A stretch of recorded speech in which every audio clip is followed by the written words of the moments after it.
একটা গুনাহ যদি মানুষের সাথে সম্পৃক্ত হয়, ওই ঋণ শোধ না করা পর্যন্ত জান্নাতি ব্যক্তি জান্নাতে ঢুকতে পারবে না।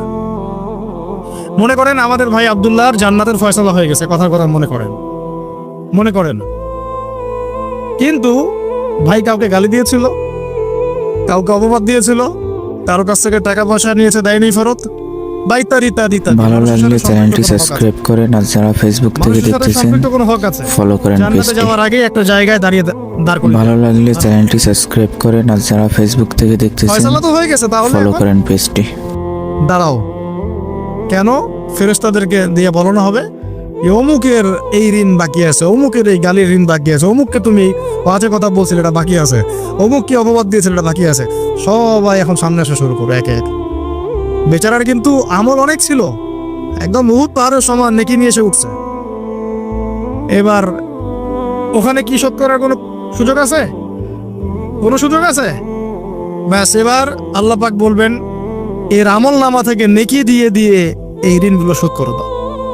ওই ব্যক্তির আমল নামা থেকে নেকি দেওয়া হবে, যাকে গালি দিয়েছে ওকে, যার গীবত করেছে ওকে, যাকে তহমত দিয়েছে ওকে, যাকে অপবাদ দিয়েছে সবাইকে নেকি দেওয়া হবে। দিতে দিতে দিতে নেকি শেষ হয়ে যায়, তখন না, নেকি শেষ হয়ে গেলে ওদের গুনাহ আবার এর ঘরে চাপানো। আল্লাহ রাব্বুল আলামিনের বিচার একদম সূক্ষ্ম। আল্লাহ পাক কিন্তু গফুরুর রহিম, একই সাথে শাদীদুল ইকাব। আল্লাহ পাক পরম করুণাময়, অসীম দয়ালু, আবার কঠিন শাস্তিদাতাও বটে। আল্লাহ পাক কারোর প্রতি জুলুম করেন না, এক জাররা পরিমাণ জুলুম হবে না। অন্য হাদিসে আসছে একটা শিংওয়ালা ছাগল দুনিয়াতে একটা শিং ছাড়া ছাগলকে গুঁতা দিয়েছিল। আমার শিং আছে, ওই যে পাওয়ার আছে, আমার দিলাম তোকে গুঁতা। এটাই তো কাজ দুনিয়ার, যার কাছে পাওয়ার আছে, আমার কাছে পাওয়ার আছে, নে তোকে গুঁতা দিলাম। ওই ছাগল ওই কাজ করছে। আল্লাহ পাক কিয়ামতের মাঠে ওই শিংহীন ছাগলকে শিং দিয়ে বলবেন এবার একে গুঁতা দিয়ে পরিশোধ করো। হিসাব এতটুকুই, এরপরে ওরা মাটি হয়ে যাবে, জান্নাতও নেই জাহান্নামও নেই। ওরা তো বেঁচে গেল, ও তো বেঁচে গেল নাকি, গুঁতা খেয়ে বেঁচে গেল। এবার এই ব্যক্তি সমস্ত আমল নামার গুনাহগুলো এবারে ঘাড়ে চাপানো হবে। তখন দেখা যাবে শুরুতে অনেক নেকি নিয়ে উঠেছিল, কিন্তু পরে এই ব্যক্তি জাহান্নামে চলে গেল, ওরা জান্নাতে চলে গেল। আমরা কি এটা চাই? ভাই আল্লাহর সাথে যত পাপী থাকে থাক, এটা একটা সেজদায় মাফ হতে পারে ইনশাআল্লাহ। আল্লাহ পাকের সাথে অনেক পাপ আছে আমাদের, মনে করে নামাজ পড়ি নাই, রোজা রাখি নাই, যাকাত দেই নাই, ইত্যাদি অনেক পাপ আল্লাহর হক আরেক নষ্ট করেছে। একটা সেজদা যদি কবুল হয়ে যায়, একটা ইস্তেগফার যদি কবুল হয়ে যায়, ইনশাআল্লাহ সব গুনাহ মাফ হয়ে যাবে। কিন্তু মানুষের সাথে জড়িত যদি গুনাহ থাকে, এই যে গীবত, তহমত, অপবাদ ইত্যাদি ইত্যাদি, কারো সম্ভ্রমহানি করেছেন, কাউকে বেইজ্জত করেছেন ইত্যাদি, এই দুনিয়াতেই হায়াত থাকতেই মাফ নিতে হবে। পরকালে এগুলো শুধরানোর কোনো সুযোগ নাই। আর এই অনলাইনের যুগে এটা এত বেশি বেড়ে গেছে যে আমরা এটাকে মুরগির মতো মনে করি। ইচ্ছা হইলো বলে দিলাম, ইচ্ছা হইলো কমেন্ট করে দিলাম, যা ইচ্ছা তাই বলে দিলাম। আল্লাহ পাক আমাদেরকে বোঝার তৌফিক দান করে নেবেন। অবস্থা হচ্ছে ভাই এই যে আমরা সত্যি মুসলিম প্রধান, কিন্তু আমাদের মধ্যে নামাজ, যাকাত, সওম, তারপরে আপনার আমর বিল মারুফ নাহি আনিল মুনকার, হ্যাঁ, ইসলামিক দাওয়াত, জামা, ঐক্য, ইমারা, এগুলো ত্রুটি আছে, ঘাটতি আছে। আর বৈশ্বিক প্রেক্ষাপটটা আরো কঠিন বললাম। এখানে নিয়ন্ত্রণ আমাদের হাতে নাই, কাদের হাতে? জায়নিস্টদের হাতে। ওরা বিশ্বের বড় বড় সেক্টর নিয়ন্ত্রণ করছে। মানে আমরা যদি এখানে বসে অনেক বড় বড় কথা বলে ফেলি, আসলে কিছুই যায় আসতেছে না বিশ্বের প্রেক্ষাপটে। কথা কি বুঝতে পারতেছেন? মনে করেন আমরা এখানে বসে অনেক বড় বড় কথা বলে ফেললাম, আদতে ওয়ার্ল্ডের প্রেক্ষাপটটা বিন্দুমাত্র পরিবর্তন হচ্ছে না। কারণ আমরা তো কথা বলছি লিমিটেড পরিসরে, আর অল্প কিছু মানুষ। যদি সবাই মিলে কথা বলতাম তখন হয়তো কিছু হতো, উপরে লেভেল থেকে কথাগুলো যেত তখন হয়তো কিছু হতো। আমি আজকে থেকে 2-4 বছর আগে আপনাদেরকে ইসরায়েল আমেরিকা নিয়ে কথা বলি নাই, ওদের চরিত্র সম্পর্কে কথা বলি নাই। এখন আমাদের গভর্নমেন্ট পর্যন্ত বুঝতে পারছে ওদের চরিত্র কেমন। খেয়াল করে দেখছেন কি? দেখছেন একটার পর একটা স্যাংশন দিচ্ছে এখন, একটার পর একটা। কেন? ওদের স্বার্থে আপনি আঘাত লাগছে যে এখন ওদের স্বার্থে আঘাত লাগলেই ওই দেশকে তারা একদম চিপে ধরবে। মনে করেন তুরস্ক একটা দেশ, নাম তো শুনেছেন, প্রেসিডেন্ট নাম কি? বিগত 20 বছর থেকে তিনি 20 থেকে 21 বছর হবে তিনি শাসন ক্ষমতায় আছে। তুরস্ক একটা সময় অনেক মানে খুবই একটা ইউরোপিয়ান কান্ট্রির মতো হয়ে গেছিল আর কি। বিকিনি পরে মেয়েরা ঘুরে বেড়াতো। আস্তে আস্তে আস্তে আস্তে অনেক সংস্কার করার চেষ্টা করছেন। আলহামদুলিল্লাহ, আমরা দোয়া করি আল্লাহ পাক প্রত্যেকটা মুসলিম শাসকদেরকে নেক হায়াত দারাজ করুন। যারা ইসলামের খেদমত করার চেষ্টা করে, সেটা আমাদের দেশের হোক আর অন্য যে কোনো দেশের হোক, আল্লাহ পাক সবাইকে নেক হায়াত দারাজ করুন। তাদেরকে আল্লাহ পাক দীর্ঘজীবী করুন, ইসলামের খেদমত করার তৌফিক দান করুন।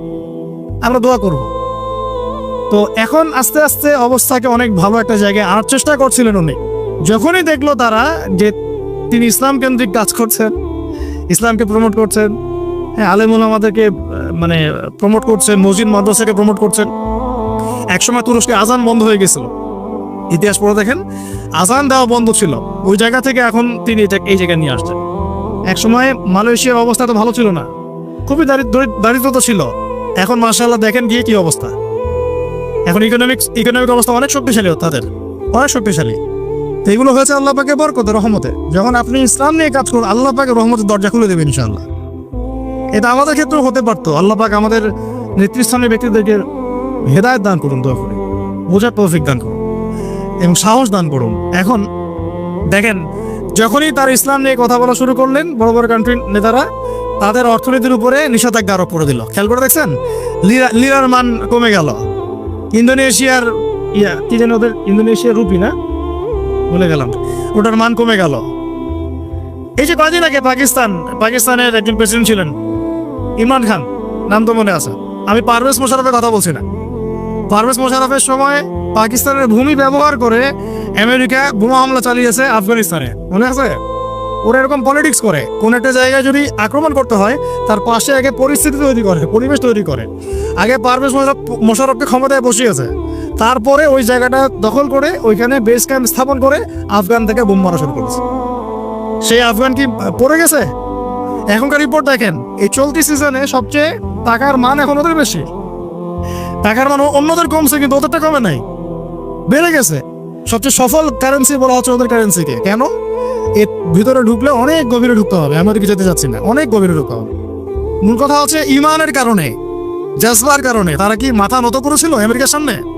বরং আমি শুনেছি, এটাও শোনা কথা, আমি আলেমদের কাছে শুনেছি, সেখানে প্রতি 5টা ঘরে ঘরে একজন করে শহীদ পাবেন। আপনি প্রতি 5টা ঘরে ঘরে একজন করে শহীদ পাবেন।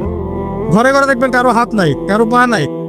ওই যে দীর্ঘদিন বোম্বিং করেছে, এবং এগুলো নাকি তারা মানবতার কল্যাণে করেছিল, গণতন্ত্র প্রতিষ্ঠার জন্য করেছিল। পরে তাদের কাছে নাকানো চুমারি খেয়ে পালাতে হলো। ওরা যেহেতু বিশ্বের অর্থনীতি নিয়ন্ত্রণ করছে, রাষ্ট্র ক্ষমতা নিয়ন্ত্রণ, রাজনীতি নিয়ন্ত্রণ করছে, মিডিয়া নিয়ন্ত্রণ করছে, এগুলো দিয়ে তারা ওই কান্ট্রিগুলোর উপর চাপ আরোপ করতে থাকে। এটা বুঝবেন, আস্তে আস্তে আরো বুঝবেন, ক্লিয়ার হবে। পশ্চিমাদেরকে যে বন্ধু রূপে গ্রহণ করেছে, ওদের শত্রুর দরকার নাই, সদা মনে রাখেন। তবে সবার কথা বলছি না, জায়নিস্টদের কথা বলছি। ওদেরকে যে বন্ধু রূপে গ্রহণ করেছে, ওর শত্রুর দরকার নাই। দুর্ভাগ্য, দুঃখ লাগে, এখন আরবের কিছু কান্ট্রি এটাকে বন্ধু রূপে গ্রহণ করছে। ইসরায়েলকে অ্যাক্সেস দিচ্ছে, আকাশ ব্যবহার করতে পারবে, এইটা সেইটা। ভাই কিছু বলতরা এগুলো বোঝেন, আপনারা তো বোঝেন, অ্যাটলিস্ট যারা বিশ্ব সম্পর্কে খোঁজখবর রাখেন আপনারা তো বোঝেন। আমাদের দেশে কিছু বলতো আছে যারা এগুলো বুঝতে চায় না, তারা মনে করে এগুলো আমরা মিথ্যা কথা বলছি। ওয়ার্ল্ড অ্যাফেয়ার্স পড়াশোনা করে দেখেন, বিসিএস কোচিং করে দেখেন, জিও পলিটিক্স পড়ে দেখেন, মধ্যপ্রাচ্যের উপর এখন ইসরায়েল এবং পশ্চিমাদের একটা চরম দাপট চলতেছে। তেল নিয়ন্ত্রণ করতেছে, মিসাইলস নিয়ন্ত্রণ করতেছে, ডলার কি এই যে পেট্রো ডলার নিয়ন্ত্রণ করতেছে, আকাশপথ ব্যবহার করতেছে। কোন কোন কান্ট্রি তো ইসরায়েলকে স্বীকৃতিও দিল না কয়দিন আগে, তরোয়াল নিয়ে নাচতেছে। মাশাআল্লাহ, সুবহানাল্লাহ। যে রাসূল সাল্লাল্লাহু আলাইহি ওয়াসাল্লাম ইন্তেকালের কয়েকদিন আগে বলে গেলেন, এই যে আমার হাতে সিরাতের বই আছে, ইন্তেকালের কয়েকদিন আগে, শেষ সময় মানুষ গুরুত্বপূর্ণ নসিহত করে কিনা, শেষ সময় মানুষ যে নসিহত করে সেটা গুরুত্বপূর্ণ কিনা। ইন্তেকালের কয়েকদিন আগে নবীজি বলে গেলেন মদিনা থেকে সব ইহুদিদেরকে বের করে দিবে। কে বলে গেছেন? আর তাদের সাথে আমরা বন্ধুত্ব করতেছি। সুবহান, আমরা মদের বার ওপেন করে দিচ্ছি, হ্যালোইন উৎসব করতেছি, আর কত কি করতেছে। আল্লাহ পাক এগুলো ধ্বংস হবে। বিশ্বাস করে আল্লাহ এবং তার রাসূলের সাথে গাদ্দারি করে কেউ সফল হতে পারবে না। যদি হেদায়েত না হয়, আল্লাহ ভালো জানেন, কিন্তু এগুলো কোরআন এবং সুন্নাহ রাসূল সাল্লাল্লাহু আলাইহি ওয়াসাল্লামের আদর্শের সম্পূর্ণ খেলাফ কাজ। পলিটিক্যাল অ্যাফেয়ার্স আর বন্ধুত্ব এক জিনিস না। বন্ধুত্ব কেন করবো আমি ওদের সাথে? আল্লাহ পাক কোরআনে কি বলেছেন? সূরা মাইদায় সম্ভবত 51 নম্বর আয়াতে আছে, ইয়া আইয়ুহাল্লাযীনা আমানু লা তাত্তাখিযুল ইয়াহুদা ওয়ান নাসারা আউলিয়া। এটা কি কোরআনে নাই? হে মুমিনগণ, লা তাত্তাখিযুল ইয়াহুদা ওয়ান নাসারা আউলিয়া, তোমরা ইহুদি এবং নাসারাদেরকে বন্ধুরূপে গ্রহণ করো না। বন্ধুরূপে গ্রহণ করো না। ব্যবসা বাণিজ্য আপনি করতে পারেন, ওদেরকে বন্ধুরূপে গ্রহণ করো না। কেন? বা'দুহুম আউলিয়া বা'দ, এরা একে অপরের বন্ধু। ওয়া মান ইয়াতাওয়াল্লাহুম মিনকুম ফাইন্নাহু মিনহুম, তোমাদের মধ্যে কেউ যদি ওদের দিকে মুখ ফিরাও, বন্ধুত্ব করো, তুমি তাদের অন্তর্ভুক্ত হয়ে যাবে। ইন্নাল্লাহা লা ইয়াহদিল কওমাজ যালিমিন, আল্লাহ পাক এই জালেমদেরকে হেদায়েত করেন না। ইয়াহুদ ওয়াল নাসারা হাত্তা তাত্তাবি'a মিল্লাতাহুম, এই আয়াতকে আপনারা ঘুরায় ফিরে ব্যাখ্যা করতে যায় না, পারবেন না। এই আয়াতটাকে ঘুরায় ফিরে ব্যাখ্যা করতে যায় না, সরাসরি ব্যাখ্যা না। আল্লাহ পাক কি বলছেন? ওয়ালান তারদা, কখনোই সন্তুষ্ট হবে না, আনকা, হে নবী তোমার উপরে। কে সন্তুষ্ট হবে না? আল ইয়াহুদ, যারা ইহুদি, ওয়াল নাসারা, এবং যারা নাসারা। কতক্ষণ না? হাত্তা তাত্তাবি'a মিল্লাতাহুম, যতক্ষণ না তুমি তাদের মিল্লাত গ্রহণ করছো। মানে আমরা যতক্ষণ ওদের সামনে আত্মসমর্পণ করব না, ততক্ষণ তারা আমাদেরকে নিয়ে সন্তুষ্ট হবে না। তাই হচ্ছে কিনা বলেন? এখনই যদি বলি হ্যাঁ ঠিক আছে আমরা তোমাদের সব মেনে নিলাম, আমাদেরকে মাথায় নিয়ে নাচবে, এই তো। কিন্তু ইসলামের এই সুদীর্ঘ 1400 বছর ইতিহাস আবর্তিত হয়েছে এই আদর্শিক যুদ্ধের মধ্য দিয়ে। ওদের আদর্শের সাথে আমাদের আদর্শ কখনোই মিক্স আপ ছিল না। আল্লাহ নবী এমন নবী ছিলেন যিনি প্রথম দিকে চুল পিছনের দিকে আঁচড়াতেন, এইভাবে ব্যাক ব্রাশ করে। মদিনায় গিয়ে দেখলেন ইহুদিরা ব্যাক ব্রাশ করে, নবী সাল্লাল্লাহু আলাইহি ওয়াসাল্লাম মাঝখানে সিধা করা শুরু করলেন। এরভাবে তিনি তাদের বিরোধিতা করতেন। বুঝতে পারছেন কথা আমার? ইহুদি খ্রিস্টানরা হায়েস নেফাস হলে মেয়েদেরকে তাড়িয়ে দিত, অন্য ঘরে রাখতো। এখনো হয়তো তারা তাই করে। আল্লাহ নবী বিরোধিতা করলেন, হায়েসরত অবস্থায় মা আয়েশা রাদিয়াল্লাহু আনহার কোলে মাথা রেখে কোরআন তেলাওয়াত করলেন, পদে পদে বিরোধিতা করলেন। ওরা ওই যে মুহররমের দিন সাওম রাখে, তাই না? আশুরা মুহররমের সাওম রাখে নাজাতে মুসার ইয়াতে। আল্লাহ নবী বললেন আগামী বছর বেঁচে থাকলে আমি নয়ের সাথে হয় সামনে একদিন নাহলে পিছনে একদিন থাকবো। মানে বোঝাতে যাচ্ছে প্রত্যেক পদে পদে আল্লাহ নবী তাদের বিরোধিতা করেছেন। শেষ বয়সে বলে গেছেন ইন্তেকালের কয়েকদিন আগে, তোমরা এদেরকে আরব উপদ্বীপ থেকে বের করে দিও। নিজের 23 বছরের এই জীবদ্দশায়, নববী জীবনে তিনি খায়বারের যুদ্ধ করেছেন, বনু কুরাইজার সাথে যুদ্ধ করেছেন, বনু নাজিরের সাথে যুদ্ধ করেছেন, বনু আরেকটা কি কাইনুকার সাথে যুদ্ধ করেছেন। 4টা বড় বড় ইহুদি গোত্রের সাথে যুদ্ধ করেছেন। আর আমরা ওদের সাথে এখন বন্ধুত্ব করি, আতাত করি, ওদেরকে ছাড়া চলে না। বাই দ্য ওয়ে, বিশ্বটার নিয়ন্ত্রণ ওদের হাতে এখন। এটা মেনে নিয়ে কথাগুলো হজম করতে হচ্ছে। ভিতরে আগুন জ্বললেও কিছু করার নাই, কারণ আমরা বিগত 100 বছরে এমন একটা জায়গায় চলে আসছি যে এখন আমরা অধঃপতনের যুগে বাস করছি। আর কেনই বা হবে না? যে বললাম, নামাজ নাই, যাকাত নাই, ফজরের সালাত নাই, কোরআন তেলাওয়াত নাই। আমাদের দাড়ি টুপিওয়ালা মানুষের মধ্যে ইসলামী আখলাক নাই। দাড়ি আছে, টুপি আছে, মাশাআল্লাহ, আখলাক নাই। একটা হিন্দুর দোকানে গিয়ে দুধ কিনতে কমফোর্ট ফিল করি যে ওই বেচারা মাথা কম দিবে না, দুধে ভেজাল দিবে না। একটা মুসলমান দোকানে আপনি পণ্য কিনতে হাজারবার চিন্তা করেন, বাপরে বাপ কোন দিক দিয়ে না ঠকায় দেয় আমাকে। কোন জায়গায় চলে আসি? মুসলমান ছেলেরা তোমরা এখন জেনায় লিপ্ত হচ্ছ, টিকটক করছো, ফ্রি মিক্সিং করছো, মেয়েদের সাথে ডেটিং করছো, আড্ডা মারছো, ঘুরছো। ইতিহাস পড়তেছো না, আমরা কোন জাতি সেটা জানতেছো না। কোরআন পড়তেছো না, নামাজ পড়তেছো না, মাদকের কাছে যাচ্ছ। মুসলমান, এটা মুসলমান ছেলেরা। মুসলমানরা সুদ খাচ্ছে, ঘুষ খাচ্ছে, দুর্নীতি করতেছে। তাহলে আমরা বিগত 100 বছর এই জায়গায় আসবো না কেন? সেটা আমাকে বলেন। এখন সমাধানে আসে। আমরা কি আদৌ চাই যে অবস্থার পরিবর্তন হোক? মোবাইল ফোনগুলো একটু বন্ধ করেন। আমরা কি আদৌ চাই যে অবস্থার পরিবর্তন হোক? সত্যি চাই কি ভাই? আচ্ছা, আমরা না হয় নাই বা পারলাম, আমরা চাই না আমাদের সন্তানরা পারুক। আমরা তো 30 বছর চলে গেছে, আপনার হয়তো 40, আপনার 50 চলে গেছে, কারো 60 চলে গেছে, পারি নাই। আমরা কি চাই না আমাদের সন্তানরা পারুক বা তাদের সন্তানরা পারুক? কেউ পারুক বা না পারুক, আল্লাহ পাক কি বলেছেন শোনেন। এই কথাটা বলে সমাধানগুলো বলে দিই, পয়েন্টগুলো খালি। আল্লাহ পাক বলেছেন যে ওয়াইন তাতাওয়াল্লাউ, তোমরা যদি মুখ ফিরায় নাও।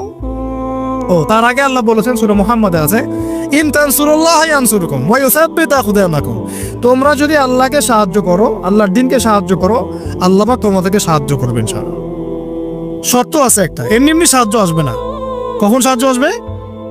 বলেন, যখন আমরা আল্লাহর দিনকে সাহায্য করব, বলেন তো আমরা আমাদের আল্লাহর দিনকে কতটুকু সাহায্য করছে নিজ নিজ জায়গা থেকে। আপনারা আল্লাহ পাক তৌফিক দান করুন, আপনারা উমরা করতে যান, হজ করতে যান, রাসূল সাল্লাল্লাহু আলাইহি ওয়াসাল্লাম রওজা জিয়ারত করবেন ইনশাআল্লাহ। আল্লাহ পাক তৌফিক দান করুন। সেখানে যদি আপনার ভিতরে অনেস্টি থাকে, আপনার লজ্জা লাগবে। আপনি রাসূল সাল্লাল্লাহু আলাইহি ওয়াসাল্লামের সামনে দাঁড়াতে লজ্জা বোধ করবেন, আপনার ভিতরে খারাপ লাগবে। যদি আপনার মধ্যে অনেস্টি থাকে, মনে একটা ফিলিংস আসতে পারে আপনার যে নবী মুহাম্মদ সাল্লাল্লাহু আলাইহি ওয়াসাল্লাম তার উম্মতের জন্য 23 বছর অবর্ণনীয় কষ্ট সহ্য করলেন, আমি তার কাছে আসছি আজকে সালাম দিতে, তার দিনের জন্য কি করে আসছি? তিনি কি দিন ছাড়া আর কিছু রেখে গেছেন? আমরা তার দিনের জন্য কি করলাম, কতটুকু করতে পারলাম? আল্লাহ পাক এটাই বলছেন, ইন তানসুরুল্লাহ, তোমরা যদি আল্লাহকে সাহায্য করো, মানে আল্লাহর দিনকে সাহায্য করো। তার মানে আল্লাহকে সাহায্য করার অর্থ কি? আল্লাহর দিনকে সাহায্য করো। তাহলে আল্লাহ পাক ইন তানসুরুল্লাহ ইয়ানসুরুকুম, আল্লাহ পাকও তোমাদেরকে সাহায্য করবেন। ওয়াইসাব্বিত আকদামাকুম, তোমাদের পা আল্লাহ পাক সুদৃঢ় করে দিবেন ইনশাআল্লাহ। আর আল্লাহ পাক এই সূরার শেষের দিকে বলছেন, সূরা মুহাম্মাদে আছে, ওয়াইন তাতাওয়াল্লাউ, আর তোমরা যদি মুখ ফিরায় নাও, মানে দিন পালনও করো না, দাওয়াতও দাও না, দিন প্রসারের চেষ্টা করো না, মানে দিন নিয়ে তোমাদের কোনো ফিকির নাই। ওয়াইন তাতাওয়াল্লাউ, মুখ ফিরায় নাও যদি, আল্লাহ পাক কি করবেন? ইস্তাবদিল কওমান গায়রাকুম, আল্লাহ পাক তোমাদেরকে সরায় দিয়ে নতুন একটা কওম নিয়ে আসবেন। আমাদের কোনো প্রয়োজন আছে আল্লাহ পাকের? আমরা না থাকলে কি মহাবিশ্বে খুব ক্ষতি হয়ে যাবে? আমরাই যারা এখানে বসে কথা বলছি, আমরা যতক্ষণে কথা বলছি, এই 1 ঘন্টাতে পৃথিবী কিন্তু ঘুরে গেছে অনেক দূর, সময় চলে গেছে। আমরা পরকালের দিকে আগায় গেছি, একটু কবরের দিকে আগায় গেছি, তাই না? কিয়ামতের দিকে আগায় গেছি। আমরা যদি এখন পৃথিবীতে নাই বা থাকতাম, পৃথিবীর কোনো ক্ষতি হতো? ঘূর্ণন কমে যাইতো? সুবহানাল্লাহ, এটা বুঝতে হবে প্রিয় ভাই। একটা ফিকির করবেন খালি বাসায় গিয়ে, যে আপনি না থাকলে কারো কিছু আসে যায় কি না। কালকে যদি আমরা কেউ না থাকি, আল্লাহ না করুক পৃথিবীতে, তাহলে কারো কি কিছু এসে যাবে কিনা? আপনার বাবার, আপনার মায়ের, আপনার ভাইয়ের, আপনার বোনের, আপনার বসের, আপনার স্ত্রীর, আপনার সন্তানের, কারো কিছু আসে যাবে না। এটা এভাবেই চলতে থাকবে। আপনার জায়গায় আবার কেউ আসবে, তাই কি না? এরকমই আপনার জমি অন্য কেউ নিবে, আপনার ব্যবসা অন্য কেউ দেখবে, এগুলোই হবে। সো আমরা যদি এইটুকু বুঝতে পারি, তখন আপনার মধ্যে চেতনা আসবে, ইনশাআল্লাহ আমার জীবনটা আল্লাহর জন্য, আমি আল্লাহর দিন পালন করব, আমল করব, দিনে জ্ঞান অর্জন করব, প্রচার করব, দাওয়াতি কাজ করব। আল্লাহ পাক আমার হাতে যদি দিনের বিজয় দেন তাই হবে, যদি না হয় এই পথে চেষ্টা করতে করতেই শাহাদাত বরণ করবো ইনশাআল্লাহ। এই চিন্তা থাকবে, তখন আপনার জীবনে একটা মোটিভ থাকবে। এখন কি জীবনে কোনো মোটিভ বা গোল আছে? হ্যাঁ, এখন গোল আছে, চাকরি, ব্যবসা, জমি, সুন্দরী নারী, এই তো। এখন প্রথম কথা হচ্ছে, যদি আমরা চাই যে আল্লাহ পাক আমাদেরকে সরায় দিয়ে নতুন কম নিয়ে আসুক, সুম্মা লা ইয়াকুনু আমসালাকুম, তারা তো আমাদের মতো হবে না।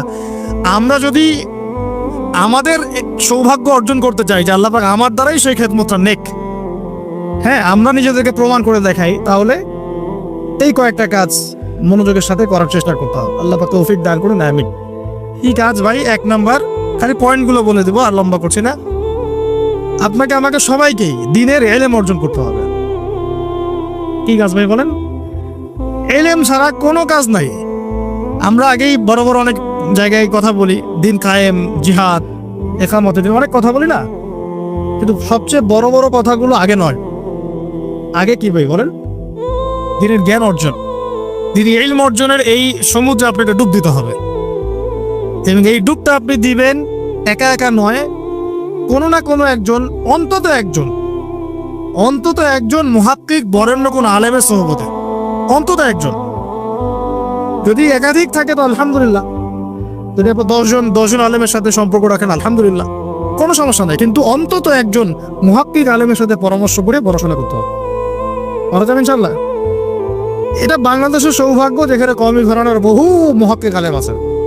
আপনি যে কোনো একজন আলেমকে ধরে নেন, তার সাথে পরামর্শ করেন, কি পড়বেন, কিভাবে পড়বেন, গাইড করবে আপনাকে। এটা পড়েন, এটা পড়েন, আস্তে আস্তে আস্তে আস্তে আগাবেন। আর বিষয়ভিত্তিক বইপত্রগুলো পড়বেন, কোরআন নিয়মিত তেলাওয়াত করবেন, কোরআন তেলাওয়াত থেকে শুরু হবে পড়াশোনা।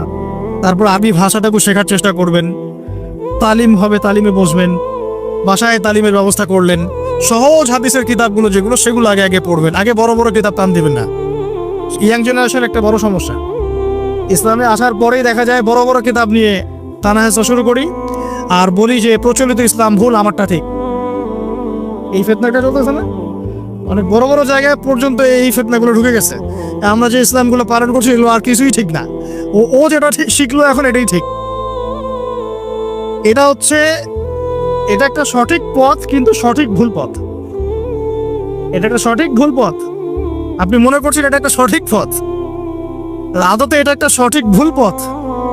হ্যাঁ, ইসলামের নামে এমন কিছু বিষয় চলছে সমাজে যেটা হয়তো দলিল দুর্বল বা মানুষ আবিষ্কার করে চালাচ্ছে, এটার জন্য ইসলাম দায়ী নয়, এটার জন্য সেই মানুষগুলো দায়ী যারা এই বেদাত চালু করেছে। এর মানে এই নয় যে আমরা দীর্ঘদিন যে ইসলাম ফলো করে আসছি এটার কোনোটাই ঠিক নয়, নতুন করে আমাকে একটা ইসলাম প্রতিষ্ঠা করতে হবে, এমন নয় বিষয়টা। সব ঠিক আছে, কোরআন হাদিস, আমাদের মাযহাব, আমাদের ইমামগণ, আমাদের ফিকহি মাসালা সব ঠিক আছে এবং প্রত্যেকটাই দালিলিক, প্রত্যেকটা দলিল আছে। ওই দলিল পর্যন্ত পৌঁছাতে হলে আপনাকে অনেক গভীরে ঢুকতে হবে, ঠিক আছে? অতএব এইটা একটা ফেতনায় পা দিবেন না। অনেকেই দেখা যায় তোমাদের নামাজ ঠিক নাই, তোমাদের মুসাফা ঠিক নাই, তোমাদের এই ঠিক নাই, তোমাদের সেই ঠিক নাই, তোমাদের তাকলিদ ঠিক নাই, তোমাদের মাযহাব, অনেক কথা আমাদের সামনে চলে আসে। অথচ কয়েকদিন আগে সে ইসলামের সাথে কোনো সম্পর্কই ছিল না, কয়েকদিন হলো নামাজ পড়া শুরু করে এগুলো কথা বলা ঠিক নয়। আর গভীর আপনি এখনো যান নাই তো। আপনি যাদের বক্তব্য টুকটাক শুনে বা কিছু ছোট বই পড়ে এই সিদ্ধান্তে এসেছেন, ওই বইগুলোর বিপরীতে বরেণ্য ওলামায়ে কেরামদের অনেক লেখনী আছে যেগুলো প্রতিষ্ঠিত হয়েছে সমাজ, এগুলো কোনোটাই বিনা দলিলে হয় নাই, পিছনে দলিল আছে অবশ্যই। ওই পর্যন্ত আপনাকে পৌঁছাতে হবে, আল্লাহ পাক আপনাদেরকে বোঝার তৌফিক দান করুন। তো অন্তত পড়াশোনা চলবে এবং অন্তত একজন মুহাক্কিক আলেমকে আপনি ধরে থাকবেন, অন্তত একজন। আর যদি আপনি একাধিক 10 জন 20 জন আলেমের সহবতে থাকতে পারেন আরো ভালো, কোনো সমস্যা নেই। যদি মাদ্রাসার সাথে সম্পৃক্ততা রাখতে পারেন ভালো, যদি নাও বা পারেন তারপরেও আলেমের সাথে পরামর্শ করে কিতাব বাই কিতাব পড়াশোনা করবেন ইনশাআল্লাহ। 1 নম্বর কি ভাই, উম্মার বিজয়ের 1 নম্বর শর্ত হচ্ছে জ্ঞান অর্জন। মানে এই জ্ঞানটা তো আমরা এখন উপর থেকে অর্জনের জন্য সিলেবাস লঞ্চ করতে পারছি না, এই ক্ষমতা তো আমাদের হাতে নাই। অতএব ব্যক্তিগতভাবে আপনাকে এগুলো করতে হবে। 2, ব্যাপক আমল। আমরা বলি না যে সুন্নতি জিন্দেগি, আমলের সুন্নতি জিন্দেগি, একটা কথা বলি না, জীবনের প্রতিটা ক্ষেত্রেই সুন্নতের উপর আমল করা। নামাজ থেকে শুরু করে আপনার চলাফেরা, আমার চলাফেরা, ওঠা বসা, কথা, আমার ঘুম, আমার খাওয়া, আমার ইস্তেঞ্জা, আমার ব্যবসা বাণিজ্য, হ্যাঁ, আমার মুআমালাত, আমার পরিবার, সব যেন সুন্নতের উপর থাকে। সারা দুনিয়া গারদ হয়ে গেলে যাক, আমার পরিবার, আমার ব্যক্তি জীবন, আমার ব্যবসা, আমার অর্থনীতি, এগুলো যেন সুন্নতের উপর থাকে। মারা যাবেন ইনশাআল্লাহ, সুন্নতের বাইরেই যাবেন না। একটা অভিজ্ঞতা থেকে একটা কথা বলি আমি, কখনো কখনো আমলে অলসতা আসে কিনা বলেন তো? আসে না? এই অলসতাটা শয়তান সবার আগে দেয় নফল ইবাদতে, সবার আগে শয়তান ফরজ ইবাদতে দেয় না, আগে নফলের উপর দেয়।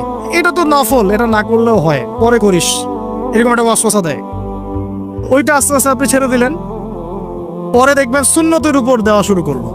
এটা তো সুন্নাহ, এটা থাক, ফরজটুকু কর, এরকম দেয়। এই করতে করতে একসময় ফরজের উপরে মানুষের অনীহা সৃষ্টি হয়, ফরজ ছেড়ে দেয় মানুষ। একবারে মানুষ ফরজ ছেড়ে দেয় না কিন্তু, আগে মুস্তাহাব ছাড়ে, তারপর নফল ছাড়ে, তারপর সুন্নত ছাড়ে, পরে ফরজ ছাড়ে। কিন্তু এই জন্য আমরা সুন্নত শক্ত করে ধরে থাকবো, যাতে এই সুন্নত শয়তান না ছাড়াতে পারে, তাহলে ফরজ টিকে থাকবে ইনশাআল্লাহ। ঠিক আছে ভাই, সুন্নতের আমল থাকবে ইনশাআল্লাহ, ইলমের মেহনত, আমলের মেহনত। এরপরে থাকবে আমার অর্থনীতি। খুব সতর্কতার সাথে ব্যবসা বাণিজ্য করবেন, চাকরি বাকরি করবেন, কৃষিকাজ করবেন, আপনার অর্থনীতি চালাবেন খুব সতর্কতার সাথে। চেষ্টা করবেন, সর্বোচ্চ চেষ্টা করবেন এখানে যেন কোনো হারামের টাকা না আসে, কোনো সুদের টাকা, কোনো ঘুষের টাকা, কোনো করাপশনের টাকা জান চলে গেলেও যেন না আসে, এইভাবে চেষ্টা করবেন। তবে চেষ্টাটা করা খুব কঠিন এই যুগে, কারণ এই যে বললাম পুরো ব্যাংকিং সিস্টেম ওদের মনিটরড, এখানে সুদ আছে, আবার এই কারেন্সির মধ্যে সুদ আছে, পেপার মানির মধ্যে রিবা আছে, ইলেকট্রনিক মানির মধ্যে রিবা আছে, সামনে যেটা আসবে আরো ভয়ঙ্কর ক্রিপ্টোকারেন্সি, ওটার মধ্যে তো রিবা। ওরা যেটা ফ্রিল্যান্সিং করো, এগুলোর মধ্যেও দেখবা যে হারাম ঢুকে গেছে। বিটকয়েন চলে আসতেছে আস্তে আস্তে, অনেক কিছু আসতেছে। মানে পৃথিবী যে ওই বললাম ঘুরতেছে, পৃথিবী কিয়ামতের দিকে আস্তে আস্তে আস্তে আস্তে দাজ্জালের যুগের দিকেই পৃথিবী যাচ্ছে। ফিতনা বাড়তেই থাকবে আর বাড়তেই থাকবে। তো সর্বোচ্চ চেষ্টা করব হারাম থেকে বেঁচে থাকার জন্য, আল্লাহ পাক তৌফিক দান করুন। আর ভাই নিজে বাঁচবো, মানুষকে হারাম খাওয়ায়েন না, আল্লাহর রাস্তা মানুষকে হারাম খাওয়ায়েন না। অনেকে ব্যবসা করেন, মাপে কম দিয়েন না। অনেকে যে গরু ছাগলের হাঁস মুরগির ব্যবসা করেন, এগুলো আল্লাহর নাম ছাড়া জবাই করেন না। অনেকে হোটেলের ব্যবসা করতেছেন, হোটেলে খাবার দাবারের ব্যবসা করতেছেন, এখানে হারাম খাবার ঢুকায়েন না, বাসি পচা খাবার মানুষকে খাওয়ায়েন না। যেটা খাওয়াবেন রান্না করার আগে জবাই করে আল্লাহর নাম নিয়ে জবাই করে। কারণ সবাই মুসলিম, আপনার কারণে অন্যের নিজের ক্ষতি করে একটা জিনিস, নিজের কারণে অন্যের ক্ষতি হলে আরো আরো আরো ভয়ঙ্কর, এটা মারাত্মক। একটা হলো আমি নিজে একটা পাপ কাজ করতেছি, এটার আল্লাহর কাছে ক্ষমা চাবো, আর আমার জন্য আরো 10টা মানুষ প্রভাবিত হলে সমস্যা হয়ে যাবে। নিজে সুদের সাথে সম্পৃক্ত আছেন সেটা একটা বিষয়, আরো 10 জনকে সুদ খাওয়াতে চান না। অনেকে দেখলাম সেলুনের দোকান দিয়েছেন, অনেকেই আসতে দেখলাম শেভ করতে, ওটা দেখে মনে পড়লো। এখন যে শেভ করতেছে ও তো হারাম কাজ করতেছে, আর যে করে দিচ্ছে সেও তার রিজিকটা হারাম করে ফেলো। হারাম করলো কিনা বলেন, হারাম কাজ করতেছে। এটা দিয়ে রিজিক, এটা আবার পরিবারে যাবে, ওই রিজিকটা পরিবারের লোকজন খাবে, ওই রক্ত মাংস দিয়ে আমার সন্তান গড়ে উঠবে। ইসলাম কিভাবে কায়েম হবে? আর আবু বকর সিদ্দিক রাদিয়াল্লাহু আনহু একবার খাবার খেলেন, খাওয়ার পরে তিনি জিজ্ঞাসা করলেন, খাবার কোত্থেকে নিয়ে আসছো? খাওয়ার পরে জিজ্ঞাসা করলেন, খাবার কোত্থেকে নিয়ে আসছো? তার দাস বলছে, আমি জাহিলি যুগে গণকি কাজ করতাম, ওই যে জ্যোতির্বিদ্যা, হাত দেখে দেওয়া, বুঝলেন না, গণকি কাজ করতাম। সেই গণকির একটা পয়সা পাইতাম, বাকি ছিল, ওই টাকাটা দিয়েছে আজকে আমাকে, ওইটা দিয়ে আজকে খাবার কিনেছি। আবু বকর রাদিয়াল্লাহু আনহু বলে, আমাকে তো ধ্বংস করলা, তুমি আমাকে ধ্বংস করে ফেললা। এই বলে তিনি নিজের এই আঙ্গুল গলায় ঢুকিয়ে যতক্ষণ খাবার বের হয় নাই, বমি করতে করতে করতে করতে অবস্থা খারাপ। এই ছিল সাহাবীদের নমুনা, এই ছিল তাদের জীবন। আমি যে কথাগুলো বলছি, আল্লাহ পাক আমাকে আমল করার তৌফিক দান করুন, আমিন। কারণ আমরা কেউই এখন হারাম রিজিক থেকে মুক্ত নই। আপনি ইগোতে নিয়েন না কথাটা, আমি কেউই হারাম রিজিক থেকে মুক্ত নই। মনে হচ্ছে যে হ্যাঁ আমি তো হারামে যাই না, আমি তো ব্যবসা করে খাই, ইত্যাদি ইত্যাদি। সূক্ষ্মভাবে কোথায় কোথায় সুদ আর দুর্নীতি আর মাপে কম আর চগল ঢুকে গেছে, আপনি বুঝতেই পারতেছেন না। তো আমরা কি করব এখন তাহলে? ফাত্তাকুল্লাহ মাস্তাতা'তুম, সর্বোচ্চ চেষ্টা করব সাধ্যমতো আল্লাহকে ভয় করার জন্য। এরপরে যদি কোনো হারাম ঢুকে যায়, আল্লাহ মাফ করে দিবেন। আমরা এর চেয়ে বেশি পারলাম না, আল্লাহ চেষ্টা করে পারলাম না, আল্লাহ মাফ করে দিও। 5 নাম্বার হচ্ছে পরিবার ঠিক করে ফেলা। পরিবারের মধ্যে দিন প্রতিষ্ঠা করার চেষ্টা করি, আল্লাহ পাক তৌফিক দান করুন। আমাদের সমাজ নিয়ে বড় বড় কথা পরে, আগে পরিবারে পর্দা কায়েম করতে হবে ভাই। ছোট ছোট ছেলে মেয়েদেরকে ছোটবেলা থেকেই ইসলাম শেখাতে হবে।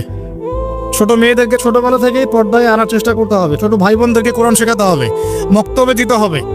এমন কোনো জায়গায় আমরা তাদেরকে পড়াবো না যেখানে পড়লে পরে তারা নাস্তিক হয়ে যাবে, এটা আমরা করবো না। এমন কোনো জায়গায় আমি আমার ছেলে মেয়ে ছোট ছোট ভাই বোনদেরকে পড়াবো না, ভালো করে মাথায় ঢুকায় নেন না, যেখানে পড়লে কয়েক বছর পর তারা নাস্তিক হয়ে যাবে, এমন কোনো জায়গায় আমরা পড়াবো না। প্রয়োজনে আমি নিজে ওকে বাসায় একা একা পড়াবো, কোনো সমস্যা নেই। আগে পড়ানো হয় নাই, আগে এভাবেই আলেম তৈরি হয়েছে। বলেন আপনারা, এভাবে আলেম তৈরি হয়নি? একজন ওস্তাদের কাছে 2 বছর, আরেকজন ওস্তাদের কাছে 2 বছর, তারপরে 2 বছর করতে করতে করতে আলেম তৈরি হয়েছে। এভাবেই তো আলেম তৈরি হয়েছে। আর সেই সব বরেণ্য আলেমদের কিতাবই তো আমরা এখন পড়ি, তাদের কিতাব অনুবাদও করা হয়নি এখনো সব। এভাবেই একটা জেনারেশন তৈরি হয়েছে তাবেঈনদের। যদি আমরা এমন কোনো প্রতিষ্ঠান না পাই যেখানে বিশুদ্ধ করে ইসলামী তালিমে দেয়া হচ্ছে, তখন প্রয়োজনে আপনি একাই পড়াবেন। কিন্তু আলহামদুলিল্লাহ আমাদের দিনী প্রতিষ্ঠান যথেষ্ট আছে। এই দিনী প্রতিষ্ঠানগুলোকে প্রাধান্য দিবেন। তাই বলে এটা বলছি না যে জেনারেল শিক্ষায় শিক্ষিত করবেন না। জেনারেল শিক্ষায় শিক্ষিত না করলে আবার আপনি এই যুগের সাথে তাল মিলাতে পারবেন না। তাই দুটো সমন্বয় লাগবে, এই সমন্বয়টা আমাদেরকে করতে হবে। আল্লাহ পাক আমাদেরকে করার তৌফিক দান করুন। আরেকটা কাজ করব, সেটা হলো আমরা আমাদের জায়গা থেকে কমপক্ষে পার্ট টাইম, ফুল টাইম না হোক, কমপক্ষে পার্ট টাইম দাওয়াতি কাজ করবো ইনশাআল্লাহ। সবাই মিলে দাওয়াতি কাজ করতে হবে। বাল্লিগু আন্নী ওয়ালাউ আয়া, একটা আয়াতও যদি জানেন প্রচার করবেন। আল্লাহর রাস্তায় সময় দিবেন, দাওয়াত কিভাবে দিতে হয় শিখবেন, দাওয়াতের মেহনত উসুলগুলো শিখে নেবেন। পড়াশোনা তো করতেই থাকবেন, আমল করতে থাকবেন। অল্প অল্প করে আপনি মানুষকে দাওয়াত দিবেন। এই দাওয়াত দেওয়ার জন্য যে সবাইকে মুফতি হতে হয় জরুরি না তো। আমরা ধরেন ব্যবসা করছি, এখানে আমার পাশে এক ব্যবসায়ী ভাই আছে, আমি তাকে দাওয়াত দিতে পারি, ভাই সুদের টাকাটা খাইস না, মাপে কম দিস না, বাস দাওয়াত হয়ে গেল তো। আমি নামাজ পড়ছি, আমি তো আমার পাশের কলিগকে বলতে পারি ভাই চলেন নামাজটা পড়ে আসে, বাস দাওয়াত হয়ে গেল। আমি পর্দা করছি, আমার পাশের বোনকে বলতে পারি যে বোন আপনিও পর্দা করেন, জীবন আর কতদিন, পর্দা করে নেন। এই হসপিটালে একজন ওই যে লাশ কাটে না, ওই যে মেডিকেল স্টুডেন্টদেরকে লাশ কেটে দেখায়, তা আমার এক স্টুডেন্ট সেখানে, উনিও ডক্টর মাশাআল্লাহ, উনি বলছেন যে যখন লাশ কাটার জন্য নিয়ে আসলো মেডিকেলে, আমরা ফার্স্ট ইয়ারে কি সেকেন্ড ইয়ারে এটা করে, তোমাদের ফার্স্ট ইয়ারে মনে হয়, সেকেন্ড ইয়ারে মেবি, তো এই লাশটা ছিল একটা মেয়ের লাশ। আর যারা উপর থেকে দেখছে, এটা তো কাটা অনেকে দেখে, স্টুডেন্ট তো অনেক, সবাই তার কাছে আসতে পারে না, অনেকে দূর থেকে দেখতেছে। তো যে টিচার এই কাজটা করতেছে, সেই টিচারটা করতে গিয়ে মাথাটা এখানে কিন্তু খুলে ফেলে, কিছু একটা দিয়ে আঘাত করে খুলে ফেলে। তখন উনি বলছেন যে এই যদি হয় শেষ পরিণতি, তাহলে তোমাদের এত লিপস্টিকের কি দরকার আছে। টিচার বলছেন এই কথা। আমার স্টুডেন্ট এখন বলছেন যে ওই দিন এই কথাটা আমার মাথায় এমনভাবে ক্যাচ করেছে যে তারপর থেকে সে তার জীবনটা পরিবর্তন করেছে, পর্দায় আসা শুরু করেছে। একটা মেয়ের যদি জীবনের শেষ অবস্থা এই হয়, তাহলে এই বেপর্দাবির কি দাম আছে? এই ফ্যাশন শো, এই বিউটি কন্টেস্ট, এই লিপস্টিক, এই স্নো পাউডার ইত্যাদি লাগায় যে বাইরে ঘুরতেছে, এগুলোর কি দরকার আছে? তো ওই স্যার এই দাওয়াতটা দিয়েছিল তার ছাত্রীদেরকে, তাদের মধ্যে অনেকে হেদায়েত হয়ে গেছে আলহামদুলিল্লাহ। তো এটাই বলছি যে আমরা কিন্তু সবাইকে চলতে ফিরতে হেদায়েত এর পথে আনার চেষ্টা করতে পারি। আল্লাহ পাক আমাদের সবাইকে তৌফিক দান করুন, আমিন। আর এই কয়েকটা কথা বললাম ভাই, একটু মনে করার চেষ্টা করি। ইলম অর্জন, ওলামায়ে কেরামের সোহবত লাগবে, আমাদের ব্যাপক আমল লাগবে, এবং সুন্নতি জিন্দেগি করবো ইনশাআল্লাহ, পরিবার ঠিক করবো ইনশাআল্লাহ, রিজিক ঠিক করবো ইনশাআল্লাহ। এগুলোর পাশাপাশি দাওয়াতি কাজ করবো আমাদের সাধ্য মতো। সাধ্যের অতিরিক্ত দায়িত্ব আল্লাহ পাক কাউকে দেন নাই। এরপরে আর 2-3টা কাজ করবো আমরা ইনশাআল্লাহ। সেটা হলো আমরা উম্মতের মধ্যে বিভক্তি বাড়াবো না। উম্মতের মধ্যে আমরা বিভক্তি, যারাই দলাদলির দিকে মানুষকে ডাকবে আপনি বয়কট করবেন এদেরকে। এরা তার উম্মতের কোনো খেদমত নাই, এরা উম্মতের আবর্জনা। যারা উম্মতকে বিভক্ত করে ফেলতে চায়, মসজিদ ভাগ করা, জামায়াত ভাগ করা, এটা ভাগ করা, সেটা ভাগ করা, সমাজ ভাগ করা, এই ভাগাভাগি করতে করতে করতে করতে আজকে অবস্থা আছে। আমাদের মধ্যে কি মৌলিক বিষয়ে খুব পার্থক্য আছে? মৌলিক বিষয়গুলো কি কোনো পার্থক্য আছে? তাহলে আমরা ছোট ছোট বিষয়গুলোকে নিয়ে কেন এরকম ভাগ হয়ে গেলাম? আমাদের মাথায় কি বুদ্ধি শুদ্ধি কিছুই কাজ করলো না? আল্লাহ পাক আমাদেরকে বোঝার তৌফিক দান করুন। আর এই বিভক্ত হওয়ার পরে কি আমাদের শক্তি বেড়েছে না কমেছে? আমাদের উপরে পশ্চিমাদের আগ্রাসন বেড়েছে না কমেছে? অন্তত আপনারা যারা বিচক্ষণ আছেন, অন্তত আপনারা উম্মাটাকে আর বিভক্ত করেন না। গীবত দিয়ে, সমালোচনা দিয়ে, অপবাদ দিয়ে, আলেমে বিভক্তি লাগিয়ে দিয়ে এই কাজটা আপনারা করতে যান না। বরং যদি আপনার চোখের সামনে প্রমাণিত হয় যে হ্যাঁ এখানে একটা সমস্যা, ভুল মনে হচ্ছে, আপনি উম্মার ঐক্যের খাতিরে চুপ করে থাকেন, তাও ভালো। আপনি উম্মার ঐক্যের খাতিরে তাও চুপ করে থাকেন, কথা বলেন না, চুপ করে থাকেন, তাও ভালো। তা আল্লাহর ওয়াস্তে এই উম্মাটাকে এমনি যত শত শত হাজার হাজার দলে বিভক্ত হয়ে গেছে, আর বিভক্ত করতে চায় না। ছোট ছোট মাসআলাগুলোকে নিয়ে সমাজকে বিভক্ত করতে চায় না। একসাথে থাকেন, মত পার্থক্য থাকবে, মত পার্থক্য নিয়েই আমরা একসাথে থাকবো ইনশাআল্লাহ। ঠিক আছে? কাবা ঘরে নামাজ পড়েছেন আপনারা অনেকেই, বিভিন্ন মাযহাবের মানুষ নামাজ পড়ে না। আমি এমনও মানুষের পাশে নামাজ পড়েছি যে উনি কোরআন হাতে নিয়ে দেখে দেখে তেলাওয়াত করতেছিলেন, এইভাবে কোরআনটা হাতে নিয়ে দেখে দেখে তেলাওয়াত করতেছেন, আর হাত এক হাত বেঁধে আছে। আর তো আমরা যে মাযহাব ফলো করি সেখানে তো এটা নাই, আছে? তাই বলে কি আমরা একে অপরের সাথে লড়াই ঝগড়া করবো? এক ভাইকে দেখেছি হাতি বাঁধে নাই, এভাবে দাঁড়ায় আছে, এভাবে নামাজ পড়ছে। তার মাযহাবে সে এটা ফলো করতেছে। এখন অনেক মত পার্থক্য থাকতে পারে আমাদের মধ্যে, কিন্তু এগুলো কিন্তু মৌলিক মত পার্থক্য নয়, এটা ফুরু শাখাগত মত পার্থক্য। এই শাখাগত মত পার্থক্যের কারণে আমরা একে অপরকে তিরস্কার করব না, একে অপরকে গালি দিব না, গীবত তোহমত করব না, বাহাসে যাব না। আমরা এই মতানৈক্য নিয়েই আমরা ঐক্যমত থাকার চেষ্টা করবো। আমরা মত পার্থক্য নিয়েই ঐক্যবদ্ধ থাকার চেষ্টা করবো ইনশাআল্লাহ।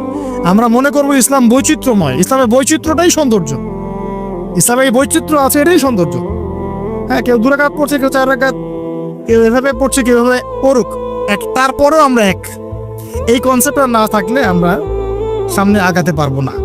যারা চিকন বুদ্ধির মানুষ আর যারা গর্ধব টাইপের মানুষ, তাদেরকে এগুলো বোঝানো যায় না। আমি রিকোয়েস্ট করি আপনারা এই শ্রেণীভুক্ত হয়েন না। অনেক বড় বড় বিষয় পড়ে আছে, আর এখন সেই যুগ না যে যুগে এই ছোট ছোট বিষয় নিয়ে আমাদেরকে মত পার্থক্য করতে হবে। এখন তো সারা বিশ্বে ইসলামী খেলাফত কায়েম নাই, সারা বিশ্বে ইসলামী খেলাফত কায়েম হয়ে গেছে। আসো এখন ছোটখাটো বিষয় নিয়ে আমরা বাহাস করি, ব্যাপারটা কি তাই? এখন তো অস্তিত্বের সংকট, আমাদের অস্তিত্বেরই সংকট। যেখানে পাচ্ছে সেখানে পিটাচ্ছে আমাদেরকে। এখন এখানে যদি কোনো কুফর হামলা করে, আল্লাহ না করুক, আর আপনি কি হাত বাঁধে নিয়ে ঝগড়া করবেন?